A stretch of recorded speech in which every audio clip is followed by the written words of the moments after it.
John Gotti was a violent and reckless hoodlum from his earliest days.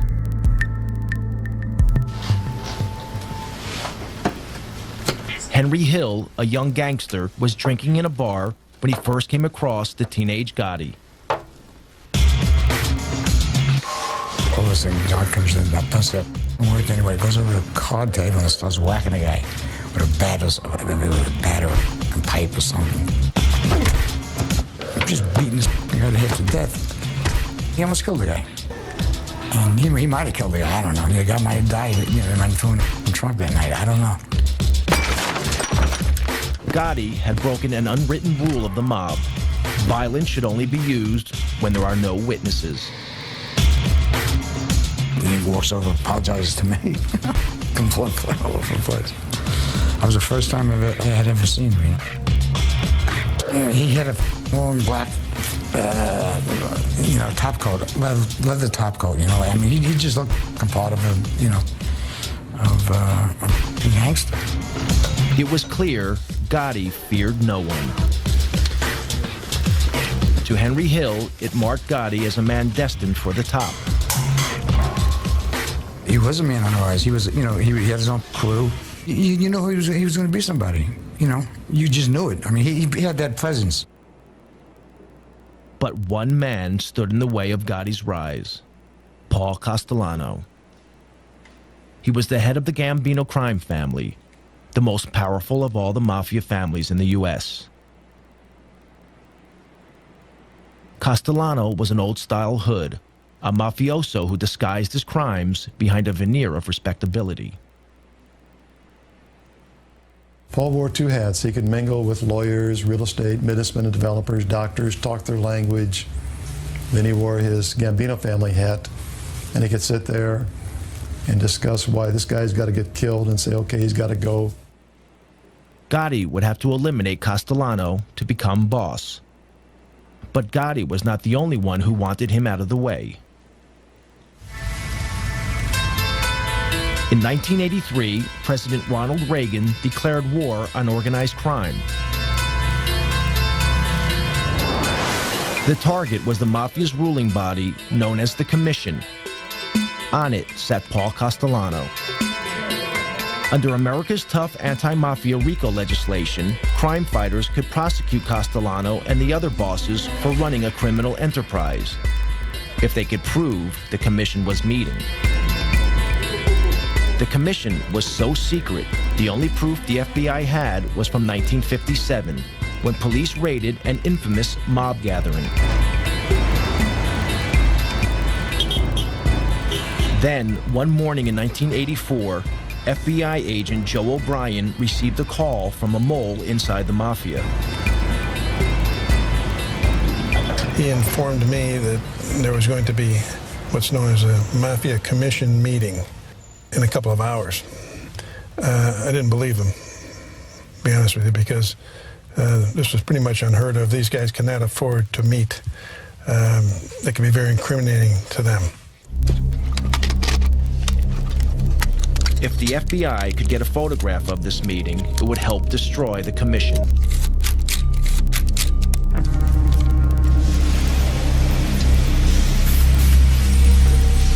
O'Brien and fellow agent Andy Currens staked out this building, a small house on Cameron Avenue, Staten Island, that belonged to a relative of a senior mafia don.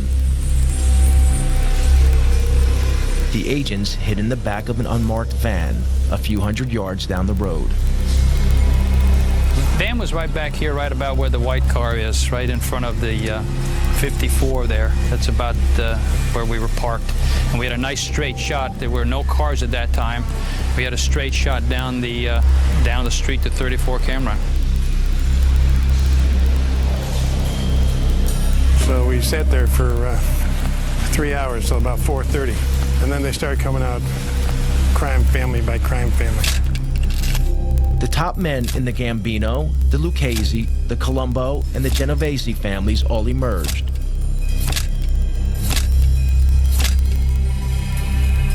Then finally our long-awaited guest of honor, if you will, Paul Castellano came out. Castellano was the boss of bosses. It was like the king strutting out. You could almost envision a carpeted area. It was a real show of how the mob operates and mob protocol. It was very exciting. I don't know how Andy managed to keep the camera as still as he did. He used this shoulder right here as a tripod, and I just didn't breathe for the longest period of time. Castellano wasn't in any big rush. Took a couple of puffs of the cigar and got in the car and drove off. The photographs were dynamite. The FBI knew that such striking visual evidence was just the thing to put in front of a jury. In February 1985, the FBI seized all 5 members of the commission. Agents O'Brien and Currens arrested Castellano and drove him to FBI headquarters in Manhattan. Federal authorities at New York City and state law enforcement officials today announced one of the most important indictments of mafia bosses in this nation's history. In the car on the way to FBI headquarters, Castellano heard a radio news bulletin about the arrests. Charges of racketeering and extortion. The charges carry prison sentences of up to 20 years. From New York, NPR's Mike Schuster. It was the beginning of the end of Castellano's reign. Made their move late last night. Among those now facing federal racketeering and extortion charges are Paul Castellano, head of the Gambino family. The key to the investigation was an electronic bug. He turned to Joe, I remember, and he said, "Is that true? Is that true? You listened to my private conversations." Prosecutors say the recordings are of superb quality. Today, You could almost hear him like groan. The agents thought Castellano was squirming because they had taped his criminal conversations. But Castellano realized they had also learned about his secret affair with his young Colombian maid. This was very embarrassing to him. It's a little embarrassing to us, too, for that matter. He's almost like a little boy now, confessing this, something that he did was bad. He's not talking about it was bad that I murdered people or had, on my authority, people were murdered. I'm embarrassed because I had this relationship with this young woman who was my maid, right under my wife's nose. This was a revelation a Mafia Don could not afford. He'd broken one of Mafia's most sacred rules. It was okay to maim and murder, but not to publicly dishonor your wife. Castellano awaited trial where the photos would be key evidence.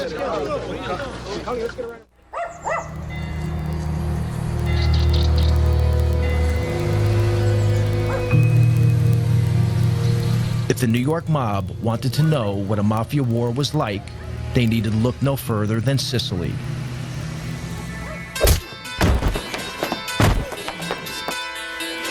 Here, the mafia's boss was Toto Riina, an elusive, psychopathic killer from the town of Corleone.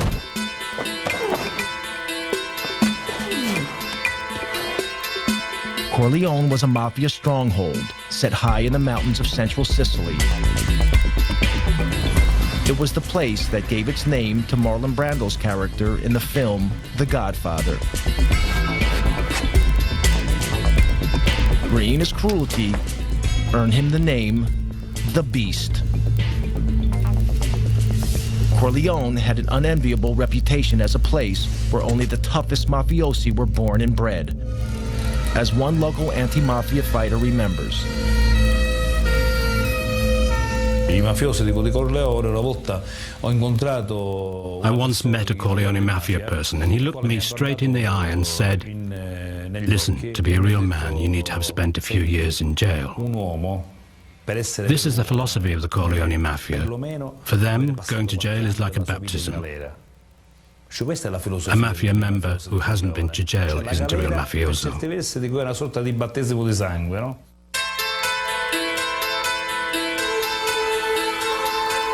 Riina's crime family had seized control of the mafia in a vicious war.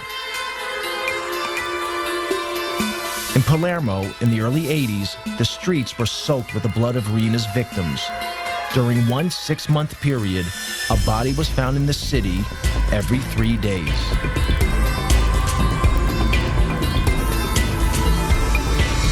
Palermo's mayor was Leo Luca Orlando, elected to office promising to end such crimes. Even 20 years later, his courageous stand means he must have an armed guard 24 hours a day. Palermo was a city just living in silence and in dark. The way the citizens to avoid to be involved in these killings was to deny that the mafia does exist. Just to say, we don't see, we don't speak, we don't hear, it's not our problem, they kill each other, there's no risk for us. If we don't speak about the mafia, we will never be killed. The man leading the hunt for Riina was an investigating magistrate named Judge Giovanni Falcone. He had grown up in a rough area of Palermo, where some of his schoolboy friends later became mafiosi. Unlike them, he had chosen to fight for the law rather than against it. From his headquarters in Palermo's Palace of Justice, Falcone had been battling the mafia for over a decade.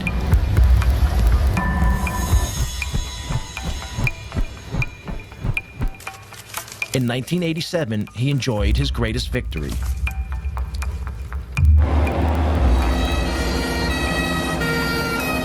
In the Maxi trial, over 300 mafiosi have been sent to prison, their sentences totaling almost 3,000 years. It was the most stunning blow the Sicilian mafia had ever received.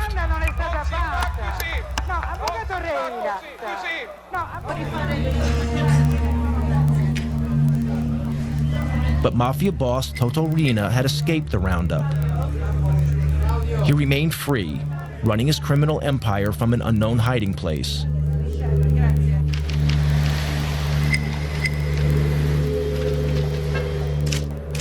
Falcone faced another danger, this one closer to home. He had few friends at the Palace of Justice. The people of Palermo stood on the sidelines, waiting to see who would come out on top, Falcone or the mafia. Falcone rented a vacation apartment on the beach, half an hour's drive from Palermo. When he went there, it seemed that most of Palermo knew about it. When Falcone was on the move, it was like a wedding party. There were lots of cars, even a helicopter in the sky above. So everyone knew that Falcone was at the beach house. Yet the ring of steel that protected Falcone made little difference to Riina. One afternoon in June 1989, Falcone relaxed by the beach.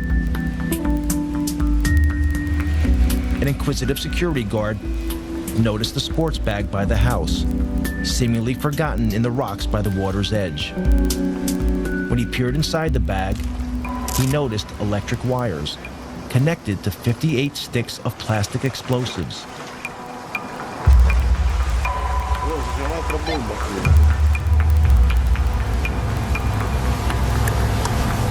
The bag was wired to explode if it was picked up.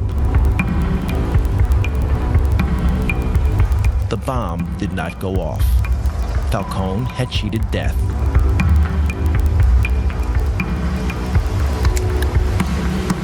Soon after the assassination attempt, Falcone spoke to one of his closest friends in the fight against the mafia. He made a chilling prediction. Come lui diceva poi, when we were talking afterwards, he told me, my life's mapped out. It's my destiny to be killed by the mafia someday. Non posso che morire così. Non posso che essere ucciso. The only thing I don't know is when. Che non so. With Riina at large, Falcone was running out of time. Back in New York, the clock was also ticking for the American Godfather, Paul Castellano.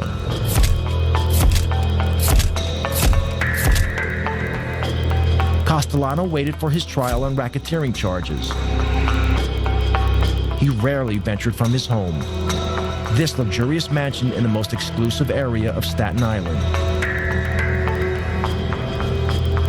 Enemies and friends alike called it the White House, and Castellano lived like a president. That meant he lost touch with feelings on the street, discontent that would be exploited by his rival, John Gotti. There's a lot of discontent with Castellano where they thought he was too involved in his legal trials. He wasn't running the family. It had become a family of the haves and have-nots. Castellano was making all the money. Guys like Gotti were out there starving. So there was a lot of dissension in the family. We knew there was meetings going on and there was a lot of discontent. In fact, Gotti posed as a have-not to win support for his bid to become boss. In reality, Gotti was making a fortune dealing heroin, making him a hero to his supporters.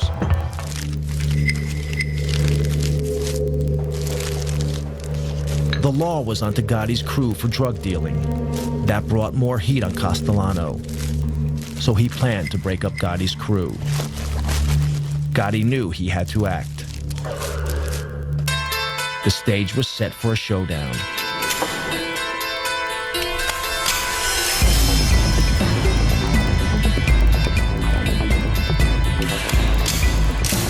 On December 16, 1985, Castellano headed into Manhattan for a meeting with Gotti. They were to meet here at Castellano's favorite steakhouse, Sparks, in Midtown Manhattan.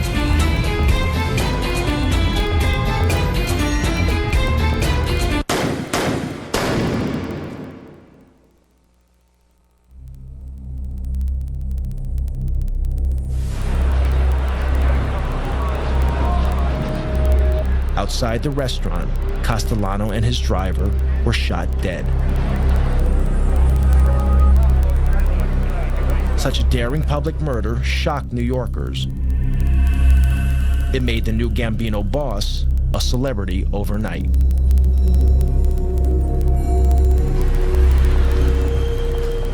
At the time, Gotti was facing a trial on a charge of racketeering. Until the murder, few outside the world of law enforcement had even heard of Gotti. We went from having what was really kind of a, not sleepy, but routine organized crime case to the case of the decade. We had huge throngs of reporters outside the courthouse, in the courtroom. We had a big fish on the line.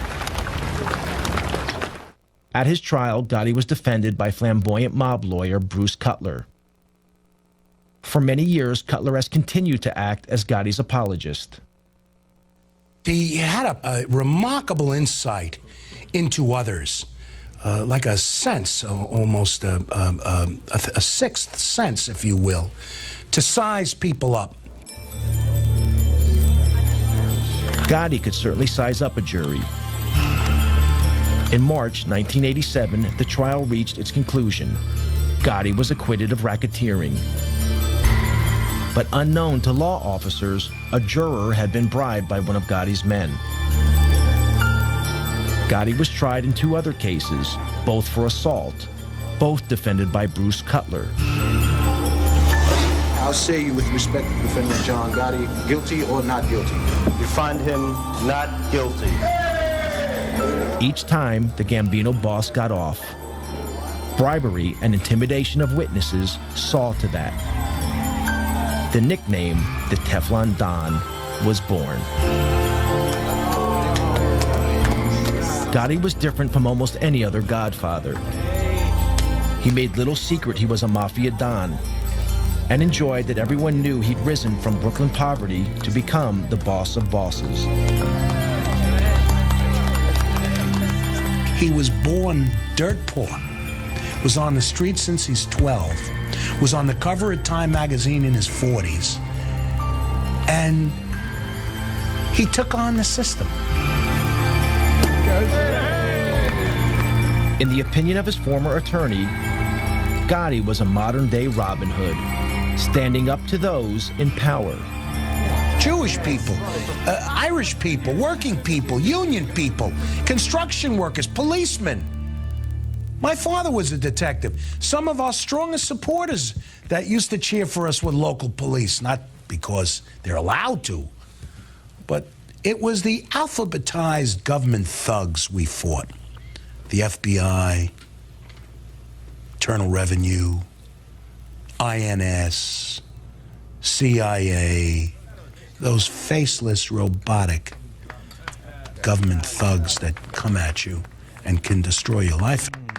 The murderous reality of Gotti's brutal reign was very different. Gotti's love of public adoration would be exploited by the FBI and prove to be the Teflon Don's undoing. American mob boss John Gotti loved the limelight, but the head of the Sicilian mafia, Toto Riina, stayed out of sight.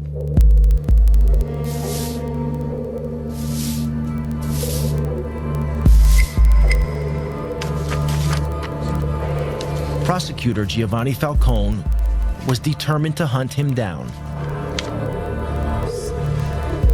Falcone needed a way of connecting mafia boss Riina to the crimes carried out in his name by his army of killers.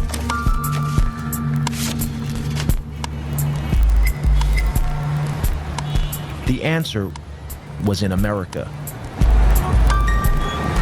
Richard Martin was a leading official in the U.S. Department of Justice.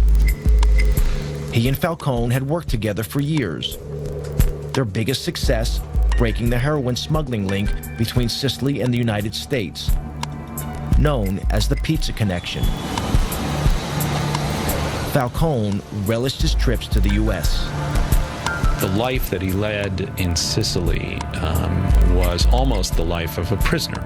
He went from a bulletproof car to a protected office. Instead, when he came to New York, he could go shopping, he could go to restaurants, he could come to our offices, we could go to our homes and meet our families together. And so for him, New York was like freedom. Falcone's visits to New York were for more than pleasure.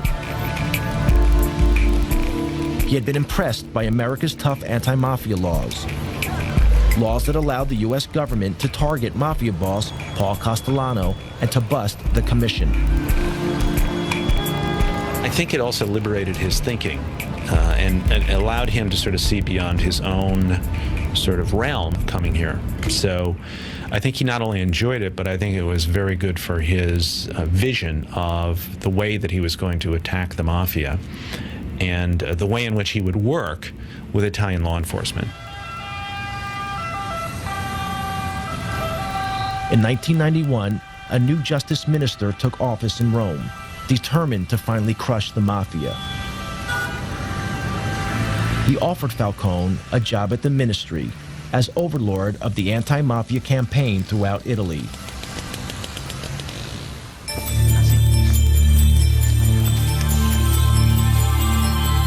Falcone jumped at the chance of leaving Palermo and putting into practice the lessons he had learned in the United States. His ideas were revolutionary. An Italian equivalent of the FBI was to be formed. Across Italy, the fight against organized crime would be centralized under Falcone's control.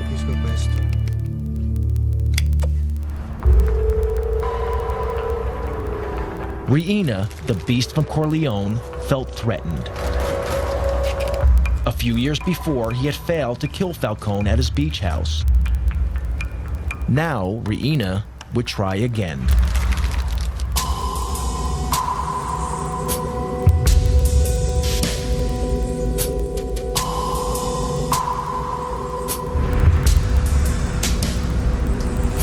On May 23, 1992, Falcone and his wife Francesca returned to Palermo for the weekend.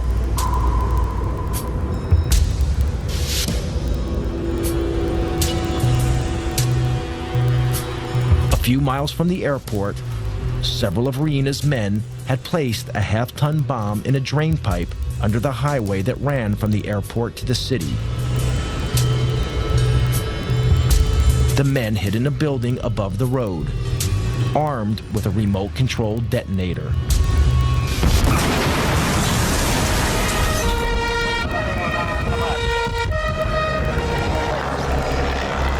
A massive explosion ripped open the highway.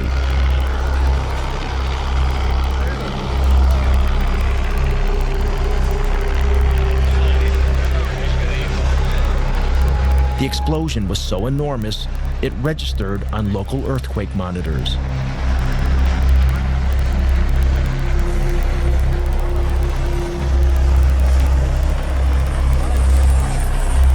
Giovanni's sister, Maria Falcone, was at home when she heard the news of the explosion. Sono scappata appena mio marito mi ha detto di che si trattava. When my husband told me what had happened, I rushed out of the room. I phoned the police. They told me Giovanni had been taken to hospital. When I got there, Francesca's brother told me Giovanni's dead.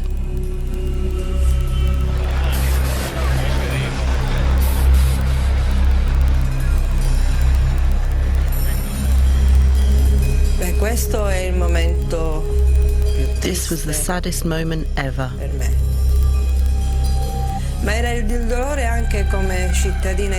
Not only for me as a sister, but also as an Italian citizen.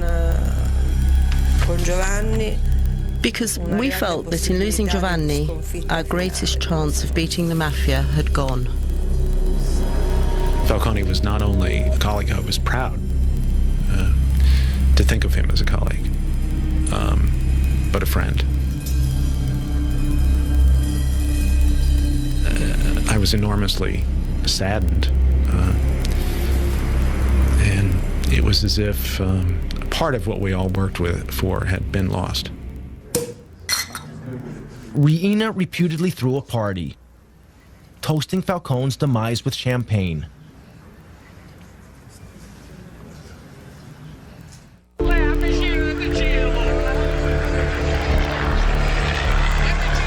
Along with Falcone, his wife Francesca and 3 bodyguards were also killed.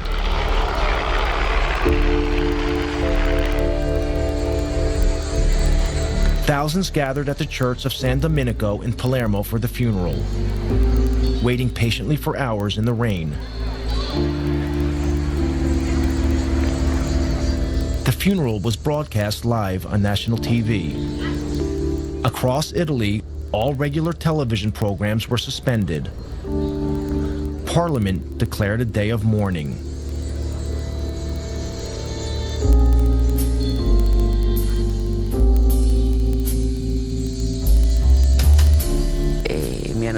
When they asked me what I did when I heard the news, I said I cried. Someone said, "You're Judge Ferraro. What do you mean you cried?" I replied, "Yes, I cried, and I'm not in the slightest bit ashamed of it." Italy was shocked and angered. It didn't deter Toto Riina. Anyone who stood in his way would meet a similar fate.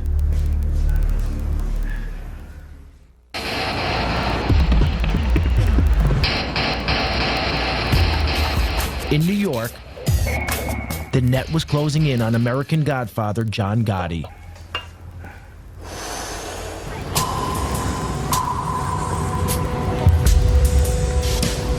This clothing store in Manhattan's Little Italy was once the Ravenite Social Club, the nerve center of the Gambino crime family operation.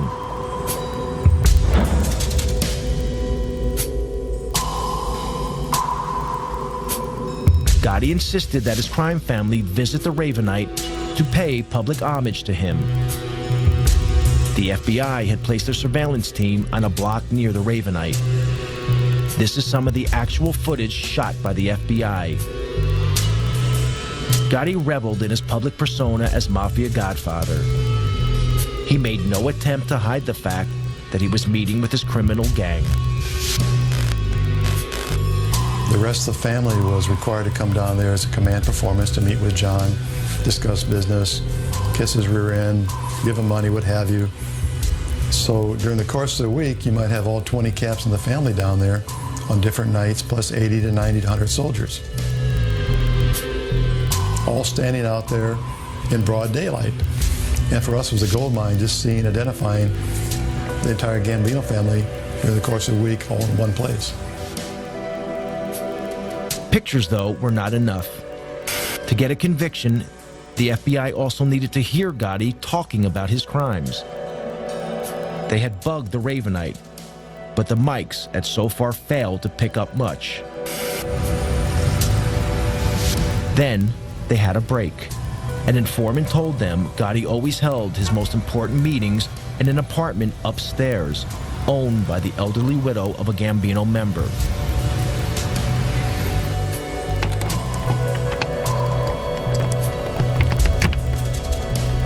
When the old lady went on vacation, FBI agents broke in and placed a bug in the apartment. But a few days later, we heard the back door of the social club open up, and we heard him walking up the stairs, and sure enough, we hear the door, apartment number 10, open. And they all sit down, and they start talking.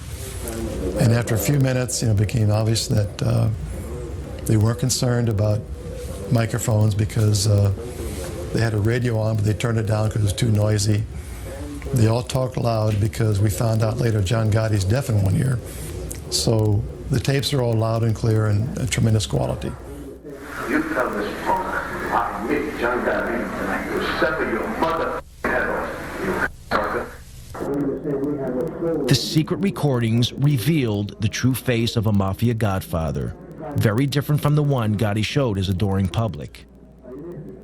John, listen, I called your house 5 times yesterday. Now, if you'll disregard my phone calls, I'll blow you and the house up. When John's upset, he starts talking loud and clear, and he forgets about things he should not talk about, like past murders. Gotti was arrested. In January 1992, he was sent to trial, facing charges of multiple murder and racketeering. It would be his 4th trial in 6 years. Yet again, New York was riveted by John Gotti. Celebrities flocked to the trial.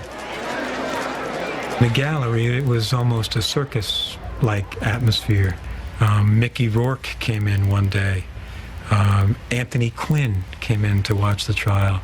They sent in a boxer, Ronaldo Snipes, who glowered at the jury and within half an hour was kicked out. John, listen, I called your house 5 times yesterday. Now, if you'll disregard my phone calls, I'll blow you and the house up. Gotti was his normal cocky self, he's full of bravado. But when you played those tapes, you watch his face, and you knew that's the last thing you wanted to hear was his big mouth. You tell this punk, I meet John Gotti, and I will sever your mother head off, you fucker. Gotti had damned himself, but the tapes would have another unexpected impact.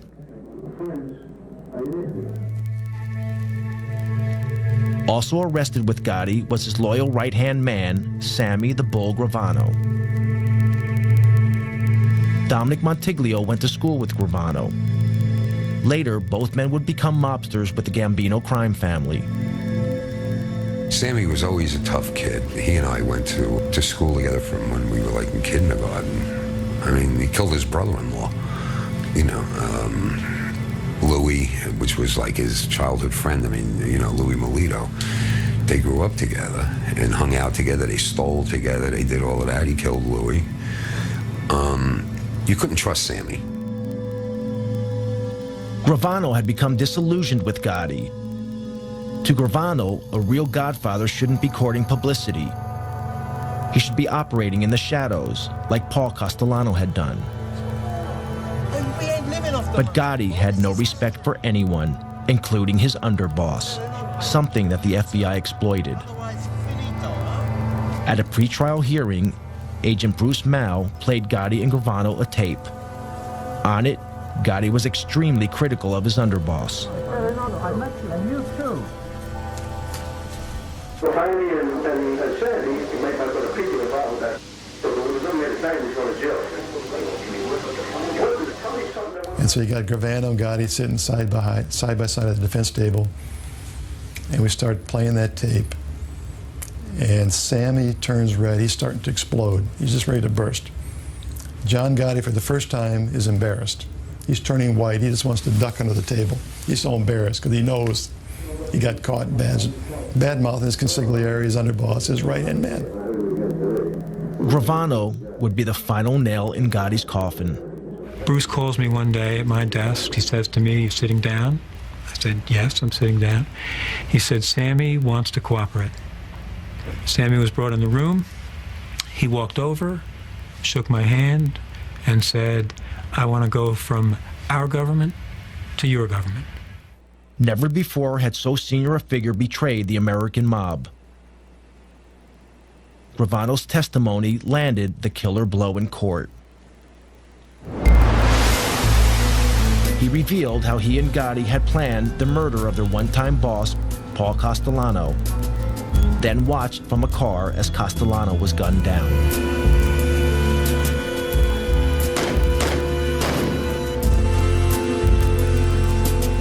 Gravano was a fantastic witness, and John Gotti acted like someone who knew he was going to be convicted, and he was really worried about it.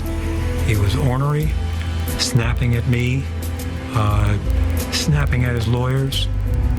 It was, I enjoyed watching it. In April 1992, Gotti was found guilty on 13 charges, including murder and racketeering. The judge sent the Godfather to one of the toughest jails in the U.S., Marion Federal Penitentiary in Marion, Illinois. The sentence was steep, life without the possibility of parole. Despite the evidence of the tapes and Gravano's testimony, Gotti's attorney in his first 3 trials still protest Gotti's innocence. If you're asking me, do I agree with the label that he was boss of some Gambino group, I say no. To you, I've said no all my life. He said no. I don't say he was an altar boy or a saint. He was one tough cookie.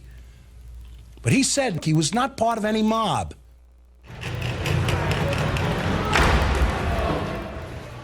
In the United States, the mob boss, John Gotti, was facing a life sentence in prison.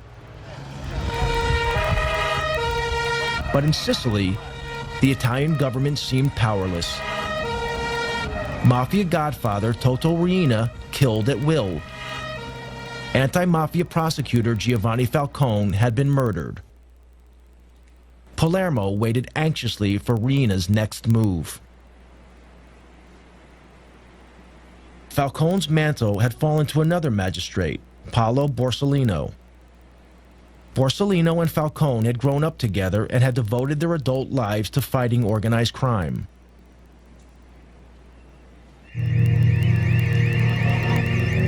On Sunday afternoon, July 19, 1992, 2 months after the murder of Falcone, Borsellino visited his elderly mother in this apartment block as he did every weekend.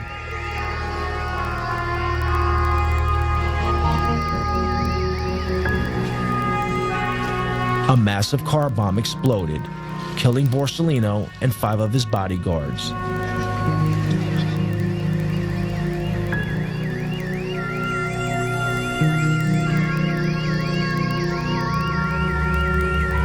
This outrage was the final straw.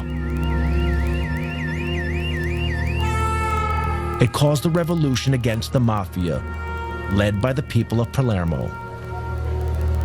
After the killing of Paolo Borsellino, the reaction of people, of population in Palermo was enormous. The women, the children, the people reacted, just crying, "Basta, no more, enough is enough." Enough was enough. Thousands poured onto the streets of Palermo in a wave of anger unprecedented in Sicilian history. Everyone sensed the mafia's next target was Mayor Leoluco Orlando, elected to office pledging to rid Palermo of the mafia. When he appeared in public, women and children threw a protective cordon around him, daring the mafia to kill them to get to the mayor. They sent a clear message. The message was that I was not alone. The message was that the mafia can kill a man. The mafia can kill 10 men. but the mafia cannot kill thousands and thousands of women and children. It was the beginning of the end. People power had beaten down the mafia. The government flooded Sicily with thousands of troops, determined to crack down hard on the mafia.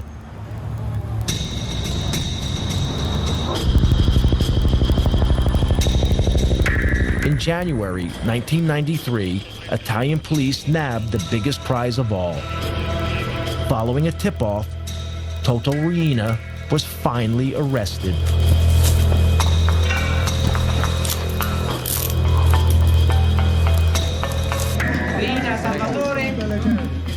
Salvatore Riina was captured in Palermo by the Carabinieri this morning. Toto Riina is ours. Astonishingly, Riina had been living in the middle of Palermo, undetected by the police for over 20 years.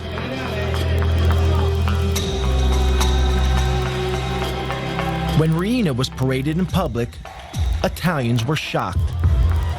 This inoffensive-looking, peasant-like character was responsible for the brutal slayings of Falcone and Borsellino, along with hundreds of others. At his trial, Riina painted himself as a poor old man who knew nothing about the mafia.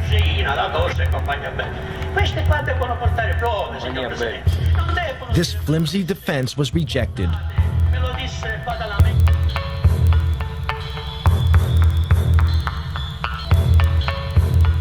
Riina was sentenced to life imprisonment to be served away from Sicily in a jail on the Italian mainland.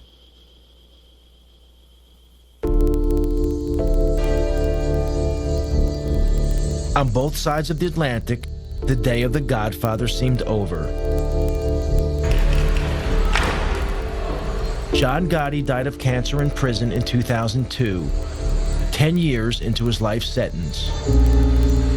With Gotti's death, an era ended.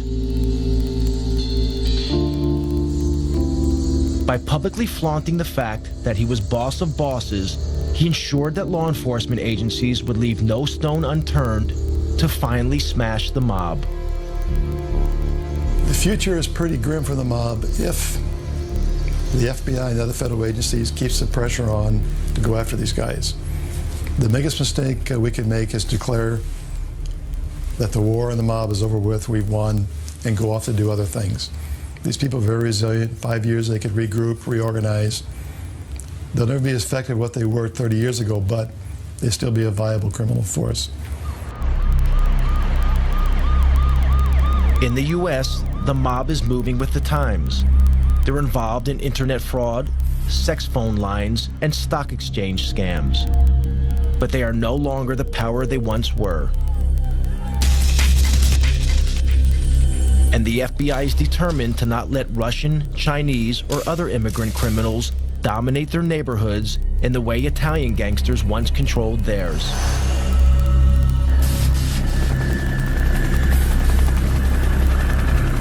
In Sicily, they are also keeping the pressure on. Yet in these hills, even with Riina in prison, the mafia is still here. Invisible, but deadly. Today, there are new leaders. They are also from the mafia stronghold of Corleone. They have turned their backs on the self-defeating tactics of Toto Riina. No longer do they assassinate public officials. Like the leaders of old, they prefer to pull the strings from the shadows. Forse vivemmo tutti quanti una vera grande illusione. I think we were all a bit deluded. Maybe we were just kidding ourselves that we could destroy the mafia with just 4 moves on a chessboard. In the U.S., the mob is finally in retreat. But in Sicily, it is rising from the ashes, adapting itself to the times.